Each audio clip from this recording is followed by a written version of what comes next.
ഇത് നമ്മൾ ഇപ്പം മരത്തെ ഇടാൻ പോവുകയാണ്. ഇത് കരിമുണ്ട കൊടിയുടെ തലയാണ്.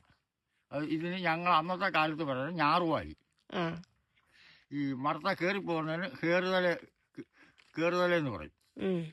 കയറുതല ഇട്ട് കഴിഞ്ഞാൽ പിറ്റേ വർഷം തൊട്ട് കാ കിട്ടും. പക്ഷെ ആയുസില്ല. ഇതിനാണ് ആയുസ്. ഇതാണ് കൊടിയിടുന്നത്.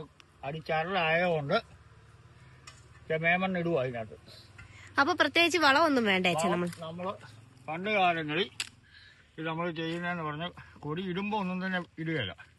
കൊടി ഇട്ട് തളർത്ത് കഴിയുമ്പോൾ നമ്മളിങ്ങനെ ഈ കൊടി ഇട്ട് തളർത്ത് കഴിയുമ്പോഴത്തേന് നമ്മൾ ചെയ്യുന്ന പരിപാടി എന്താണെന്ന് ചോദിച്ചാൽ നമ്മൾ ആ മരത്തിൻ്റെ റോഡിലോട്ട് നല്ല ഉണങ്ങിയ ചാണാപ്പൊടി ചാരവും കൂടെ കൂട്ടി വെച്ചേക്കും ചാക്കിനകത്ത്. എന്നിട്ട് നമ്മളത് ഇങ്ങനെ ചുറ്റും ഒന്ന് മാന്തി എടുത്തിട്ട് ഇതിനകത്ത് കുറേശ്ശെ ഇട്ടിട്ട് വിരകി മണ്ണിട്ട് മൂടി വെക്കും. അതാണ് കൊടിയുടെ ആദ്യത്തെ വളം. ഇപ്പൊ ജൈവവളങ്ങളും അതും ഇതൊക്കെ ഇട്ടൊക്കെയാണ് വെക്കുന്നത്. ഇതിന്റെ മരുന്നടി അന്നത്തെ കാലത്ത് ഉള്ളതെന്ന് പറഞ്ഞാൽ ദൂഷ്യം ഓരോ മിശ്രണം കൂട്ടി ദൂഷ്യച്ചു കൊടുക്കും.